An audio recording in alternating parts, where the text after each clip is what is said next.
Salam sejahtera, saya Wan Zaliha Radi. Dan saya Rosli Dahmen. Kami akan bersama saudara lagi malam ini dalam Berita TV3. Antara berita-berita penting, penamaan calon pilihan raya kecil kawasan Parlimen Johor Bahru akan diadakan pada 11 Ogos. Malaysia memandang berat masalah pendatang haram Vietnam. Datuk Abu Hassan akan ke Hanoi untuk membincangkan masalah itu. Malaysia mengutuk tindakan ganas tentera laut Amerika menembak jatuh kapal terbang penumpang Iran yang mengakibatkan semua 290 penumpang terbunuh di perairan Teluk. Berita sepenuhnya mengenai nahas itu di bahagian luar negeri. Berita selanjutnya, Suruhanjaya Pilihan Raya menetapkan 11 Ogos sebagai tarikh penamaan calon bagi pilihan raya kecil kawasan Parlimen Johor Bahru. Sekiranya ada pertandingan, pengundian ditetapkan pada 25 Ogos. Tarikh-tarikh itu ditetapkan oleh Suruhanjaya Pilihan Raya dalam mesyuaratnya selama 2 jam di Kuala Lumpur pagi tadi yang dipengerusikan oleh pengerusinya Tan Sri Abdul Kadir Talib. Pilihan raya kecil itu diadakan berikutan peletakan jawatan Datuk Syahrir Samad minggu lalu sebagai anggota Parlimen kawasan berkenaan. Dalam perkembangan lain, Timbalan Perdana Menteri Encik Ghaffar Baba berkata beliau yakin Barisan Nasional akan diberi mandat sekali lagi dalam pilihan raya kecil kawasan Parlimen Johor Bahru 25 Ogos ini. Beliau yang juga Setiausaha Agung Barisan Nasional memberitahu wartawan di Ibu Negara, Barisan Nasional tidak akan menghampakan harapan rakyat. Barisan Nasional yakin rakyat akan terus memberikannya mandat dalam pilihan raya kecil kawasan Parlimen Johor Bahru. Berdasarkan keyakinan ini, Timbalan Perdana Menteri Encik Ghaffar Baba berkata Barisan Nasional pasti bertanding dalam pilihan raya kecil itu. Kita menjalankan tanggungjawab kita. Barisan yakin kita sebuah parti yang betul dan sudah dibuktikan rakyat menerima daripada tahun 55. Kita tidak mau menghampakan harapan rakyat. Beliau berkata demikian selepas mempengerusikan mesyuarat ke-17 Jawatan Kuasa Kemajuan Hal Ehwal Agama Islam Malaysia di Ibu Negara hari ini. Mengenai calon Barisan Nasional, Encik Ghaffar berkata ia akan diumumkan pada hari penamaan calon 11 Ogos. Pergerakan Pemuda UMNO Bahru hari ini mengumumkan pelantikan 133 ketua bahagiannya.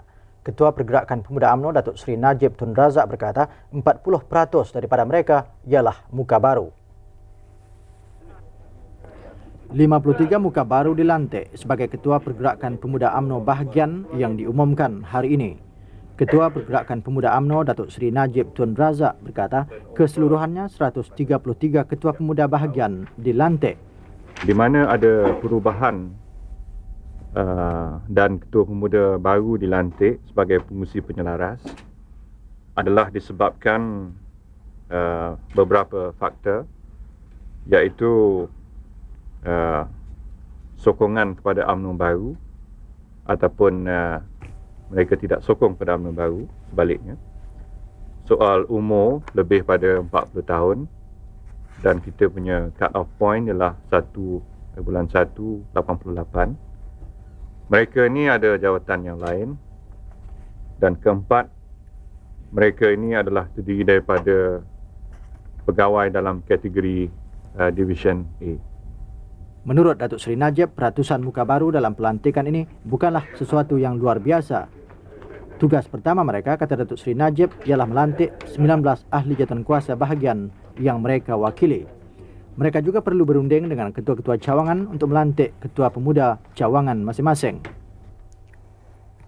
Menteri Luar Datuk Abu Hassan Omar akan mengadakan lawatan ke Hanoi dalam masa beberapa minggu lagi untuk membincangkan masalah pendatang haram Vietnam.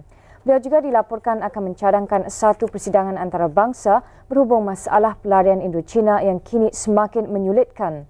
Berita mengenai lawatan itu diberitahu oleh Duta Vietnam ke Malaysia kepada Ketua Setiausaha Kementerian Luar Negeri Datuk Yusof Hitam di Kuala Lumpur hari ini.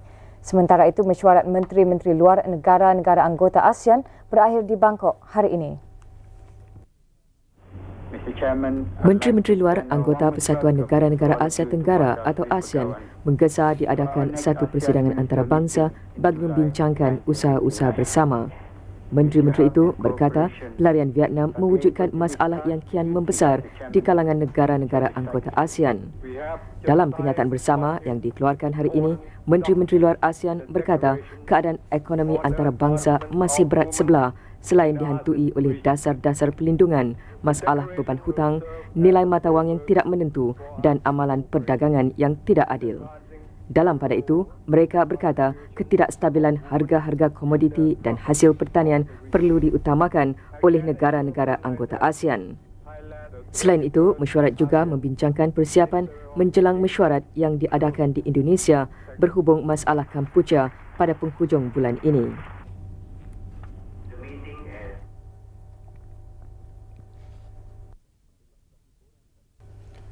Kerajaan akan menggubal satu dasar khusus mengenai penubuhan sekolah-sekolah agama. Timbalan Perdana Menteri Encik Ghafar Baba berkata, dasar itu perlu kerana tidak ada garis panduan mengawal perlembagaan sekolah-sekolah berkenaan. Kerajaan akan menggubal satu dasar khusus mengenai penubuhan sekolah-sekolah agama. Timbalan Perdana Menteri Encik Ghafar Baba berkata, dasar itu perlu kerana tidak ada garis panduan mengawal perkembangan sekolah-sekolah berkenaan. Garis panduan itu menurut Timbalan Perdana Menteri Encik Ghafar Baba adalah bagi menentukan pendidikan agama dilaksanakan dengan sempurna. Jika dibiarkan saja sekolah itu tumbuh dengan tidak ada panduan, mungkin satu masa kelak akan timbul berbagai-bagai masalah. Kerajaan tidak menahan orang-orang kampung hendak mendirikan sekolah agama kerana kita ada kebebasan beragama di negeri ini. Bantuan-bantuan seperti biasa kita timbang mengikut sebanyak mana wang yang ada. Cubanya kita berkendakkan satu panduan supaya mereka yang nak mendirikan sekolah agama itu faham dasar kerajaan. Menurut Encik Ghafar, sebuah jawatan kuasa bagi menentukan garis panduan itu telah diwujudkan. Encik Ghafar sendiri yang mempengerusikan jawatan kuasa itu. Menurutnya, mereka yang menganggotai jawatan kuasa itu ialah Menteri di Jabatan Perdana Menteri Datuk Dr. Yusof Noor, Menteri Pendidikan Encik Anwar Ibrahim serta Ketua Pengarah Bahagian Hal Ehwal Agama Islam Jabatan Perdana Menteri Datuk Dr. Abdul Hamid Osman. Sementara kerajaan-kerajaan negeri diwakili Menteri Besar Selangor Datuk Muhammad Haji Muhammad Taib dan Menteri Besar Negeri Sembilan Datuk Muhammad Isa Samad. Sebelum ini, Encik Ghafar mempengerusikan mesyuarat ke-17 Jawatan Kuasa Kemajuan Hal Ehwal Islam Malaysia di Pusat Islam di Ibu Negara. Menteri Pendidikan Encik Anwar Ibrahim berkata beliau masih belum berpuas hati dengan keadaan disiplin di sekolah dan beliau mahu akhbar terus menyiarkan berita mengenainya supaya sekolah terbabit dapat bertindak memperbaiki keadaan. Beliau mengarahkan guru besar sekolah terbabit supaya memberi kerjasama sepenuhnya kepada akhbar sekiranya mereka diminta memberi maklumat mengenai kes disiplin di sekolah masing-masing. Encik Anwar berkata demikian kepada pemberita selepas perjumpaan dengan pemimpin UMNO di kediaman Menteri Besar di Seremban malam tadi. Dewan Rakyat diberitahu hari ini Kementerian Pendidikan akan menetapkan supaya sebutan baku digunakan dalam semua bentuk komunikasi rasmi atau formal bagi urusan pengajaran dan pembelajaran. Timbalan Menteri berkenaan Dr. Leo Michael Toyat berkata penetapan itu juga termasuk pada ujian lisan peringkat sijil pelajaran Malaysia atau SPM. Bagaimanapun katanya, penggunaan sebutan baku pada ujian lisan itu hanya akan dilaksanakan apabila Kementerian Pendidikan dapat memastikan bahawa sebutan berkenaan dapat diamalkan dengan sepenuhnya oleh pengajar dan pelajar. Dewan juga diberitahu kerajaan menggalakkan saintis negara menjalankan kajian ke atas zon ekonomi eksklusif atau Z yang belum diusahakan kekayaannya secara sepenuhnya. Timbalan Menteri Sains, Teknologi dan Alam Sekitar, Encik Lau Hing Ding berkata, aktiviti selain daripada program mencari telaga minyak dan gas juga dipertingkat di bawah program eksplorasi dan penilaian sumber hidupan di laut. Kurang percaya kepada kebolehan bekas penagih dadah adalah punca keengganan pihak swasta mengambil mereka bekerja. Timbalan Menteri Dalam Negeri Datuk Megat Junid Megat Ayub berkata, jika pihak swasta boleh menukar sikap mereka, bekas-bekas penagih mampu membuktikan kebolehan mereka. Bekas penagih dadah boleh menjadi pekerja yang baik jika mereka diberi kesempatan membuktikannya. Tetapi sikap sesetengah majikan swasta yang kurang percaya kepada kebolehan mereka menyebabkan bekas penagih kembali kepada tabiat lama. Dalam masa 2 tahun aftercare itulah kita memerlukan kerjasama daripada pihak swasta. Dapat menghubungi kita untuk menggunakan pelatih-pelatih ini untuk menjalankan kerja-kerja di syarikat-syarikat masing-masing walau syarikat pembinaan rumah, pembinaan jalan, juga syarikat-syarikat yang mengeluarkan barang-barang yang tertentu. Dan saya jamin mereka ini ialah pekerja-pekerja yang dedikasi. Sebelum itu, Datuk Megat Junid menerima sumbangan cek bernilai RM67,500 untuk persidangan Pertubuhan Persatuan Badan-Badan Bukan Kerajaan mengenai dadah yang akan diadakan di Kuala Lumpur November ini. Genting Berhad mendalui pihak-pihak swasta yang lain dengan menyumbang RM25,000. Sports Toto Malaysia menyumbang RM20,000 sementara syarikat pembinaan Yo Tiong Lei menderma RM10,000. Amalgamated Steel Mills dan Greenwood Advertising masing-masing menderma RM5,000 dan RM7,500 untuk persidangan itu. Datuk Megat Junid berkata RM300,000 diperlukan bagi membiayai persidangan 5 hari itu yang akan disertai oleh 400 peserta dari 33 negara. Dengan sumbangan hari ini dan daripada kerajaan pusat sebanyak RM50,000, pemadam masih memerlukan RM183,000 lagi untuk menjayakan persidangan itu. Datuk Megat Junid menyeru pihak swasta tampil menghulurkan derma untuk mencukupkan jumlah yang diperlukan. Bercakap kepada pemberita selepas itu, Datuk Megat Junid berkata Pulau Bidong tidak sesuai untuk dijadikan pusat pemulihan kerana keadaan semula jadinya. Pulau Bidong, menurut Datuk Megat Junid, mempunyai tanah yang kurang subur, sedangkan pelatih perlu mempunyai kemahiran dalam bidang tertentu seperti pertanian sebagai persediaan diri apabila dibebaskan kelak.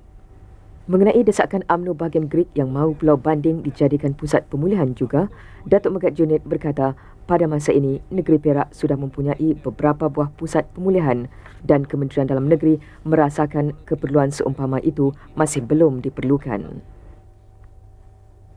Menteri Perdagangan dan Perindustrian Datin Paduka Rafidah Aziz mahu industri kecil meluaskan perniagaan mereka ke pasaran antarabangsa. Beliau berkata industri ini perlu memberi perhatian kepada strategi pemasaran, pembungkusan dan pengiklanan mereka. Datin Paduka Rafidah Aziz berkata demikian di majlis menandatangani perjanjian melantik Bao State Trading sebagai pengedar tunggal bagi amisan produk di Ibu Negara hari ini. Datin Paduka Rafidah berkata industri kecil tidak seharusnya menghadkan barangan mereka kepada pasaran tempatan sahaja. Beliau berkata dengan menggunakan profesionalisme pemasaran dan strategi pengiklanan yang lebih mantap, barangan Malaysia pasti dapat menembusi pasaran antarabangsa. Beliau berkata beberapa tahun lalu tidak ramai orang mengetahui wujud buah gooseberry Cina.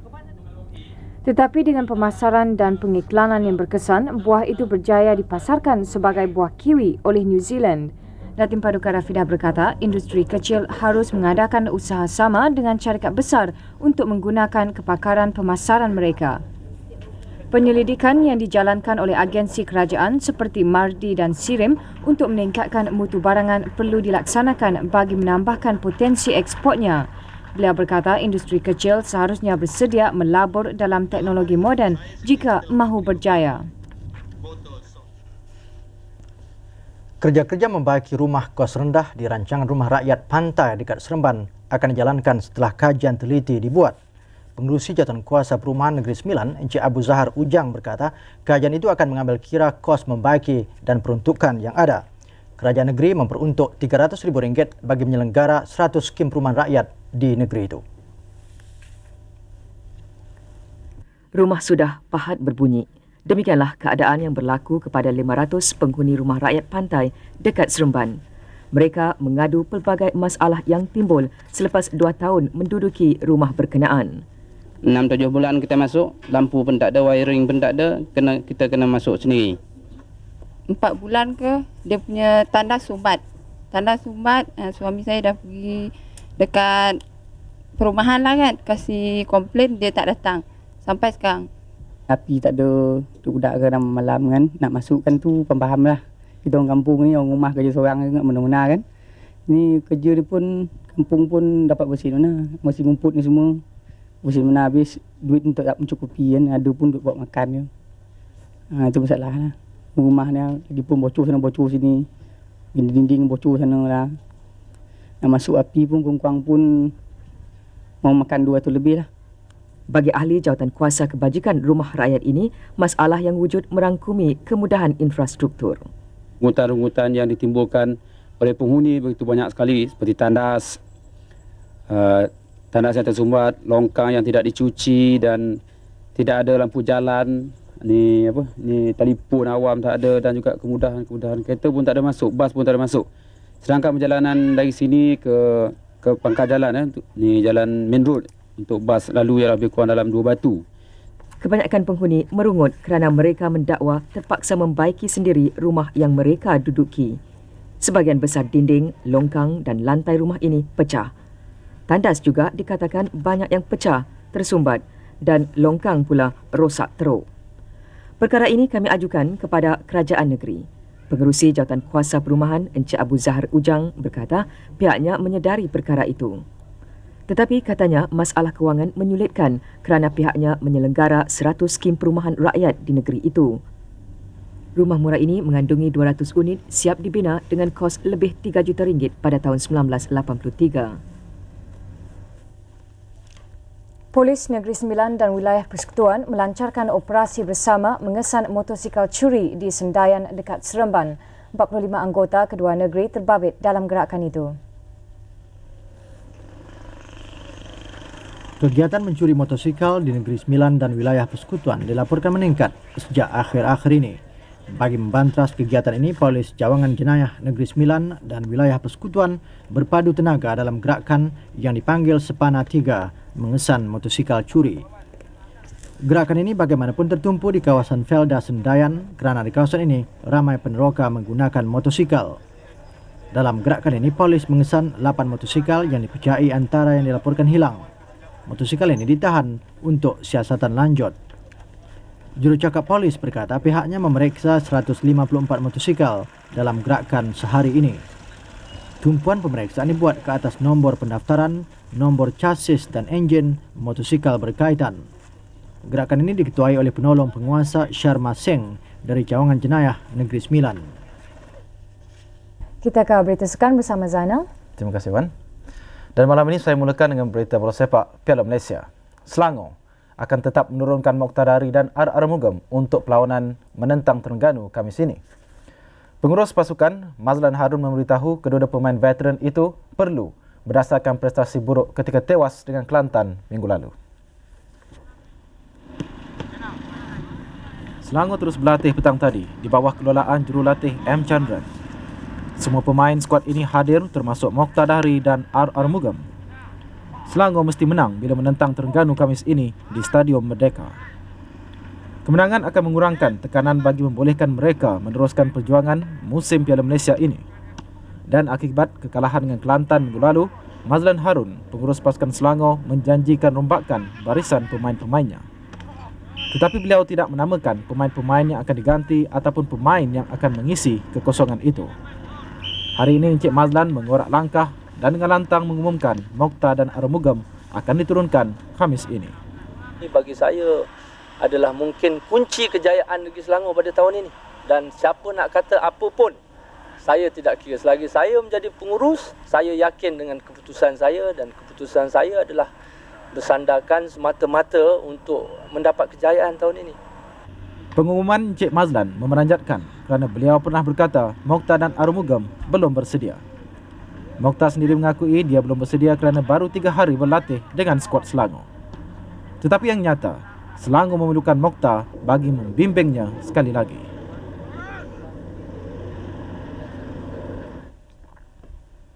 Dan masih lagi dengan berita bola sepak.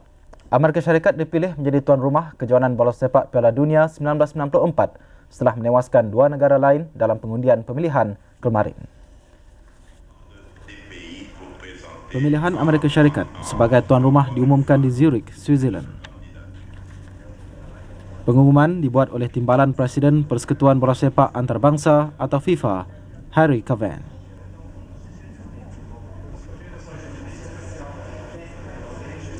Dengan pemilihan ini, Cavan berkata kejohanan itu akan dipindahkan daripada tempat-tempat biasa, iaitu di Eropah dan di Amerika Selatan.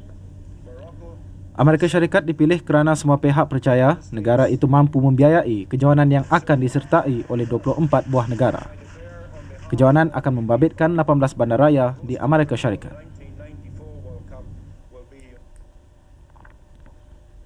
Dan daripada berita bola sepak, kita beralih pula kepada tenis kejohanan Wimbledon. Stefan Edberg dari Sweden berjaya menewaskan pemain dari Jerman Barat Boris Becker dalam perlawanan akhir perseorangan lelaki yang diadakan di Wimbledon, London kemarin.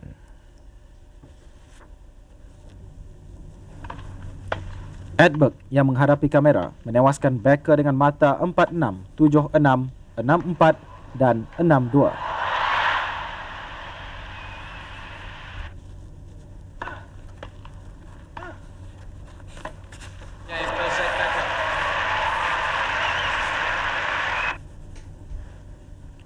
Permainan pantas yang ditunjukkan oleh Edberg jelas tidak dapat ditandingi oleh Becker dalam perlawanan ini.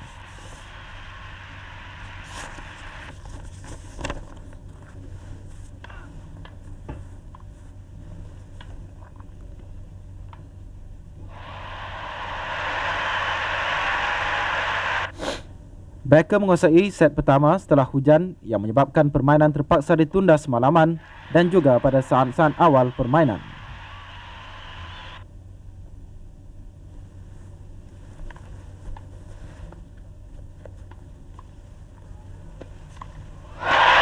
Edberg bagaimanapun berjaya menguasai set kedua dan ketiga kerana pada peringkat itu, Becker seolah-olah kecewa dengan permainannya.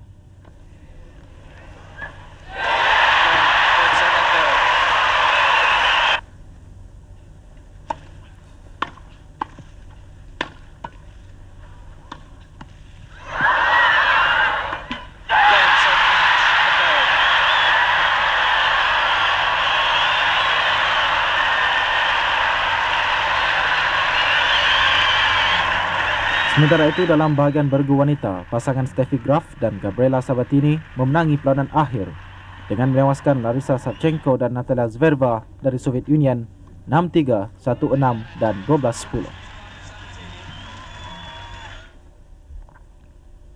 Itu saja berita sukan malam ini, saudara. Jumpa lagi malam esok dan seterusnya kita kembali bersama Rosli dan juga Wan. Silakan.